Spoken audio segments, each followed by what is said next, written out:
So when you're doing your alternate pattern, the biggest thing you're going to do is you're going to make sure you start from the top and realize when you do the alternate pattern, you're going to get a little bit more core work. So I'm going to pop and roll right here. I'm going to squeeze my shoulder blades.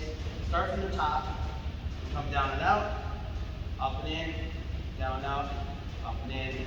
And we're trying to come down towards that shoulder before you're able to go that deep. Otherwise, you want to go through a pain-free range of motion. So I'm going to teach you how to do a flat dumbbell chest press.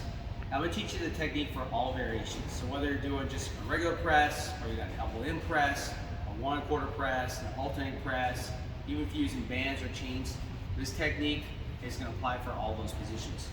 So first off, you're going to grab your dumbbells either out of the rack or off of the bench.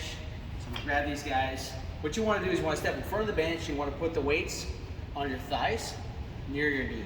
And I'm going to sit down using my legs to steady the dumbbells in a position. Now from here, you're going to bring your weight forwards a little bit. I'm going to get my elbow behind my wrist, and I'm going to actually use my legs to get in a position. So I'm going to pop one knee up and roll, start to roll. I'll pop the other knee and start to roll. And the reason you want to learn how to do this is going to allow you to handle very heavy weight on your own without a spotter.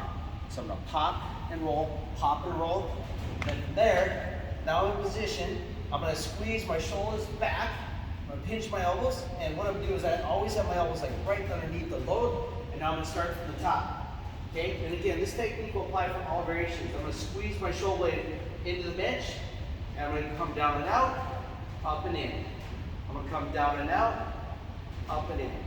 Down and out, up and in. So we're going from the top of a triangle down to the bottom of a triangle, top of a triangle, down to the bottom. But what I want to work on is I always want to work on controlling the position of the dumbbell.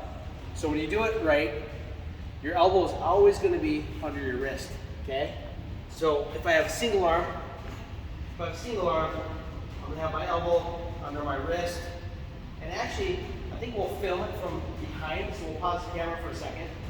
When you're doing your press, you really want to think about that triangle. So right now I'm at the top of the triangle. I got my shoulder blades squeezed into the bench. I'm going to come down and out to the bottom of the triangle. And you literally want to bring those dumbbells ideally down towards your chest, touching your chest, up and in, okay? Another variation is you can use this type of grip. It allows you to go much deeper. See how much deeper I can go? Up and in, down and out. This would be a parallel grip, up and in. You can also do a parallel grip with your elbows in towards your side, okay? So you got two different options for the parallel grip. But back here, and we're always trying to keep our elbow underneath the load, okay? I don't want my elbow in front of the load. I don't want my elbow behind the load. The elbow is always underneath the load, okay? And you also have the one arm position like this. You have the quarter out of the bottom, up and in.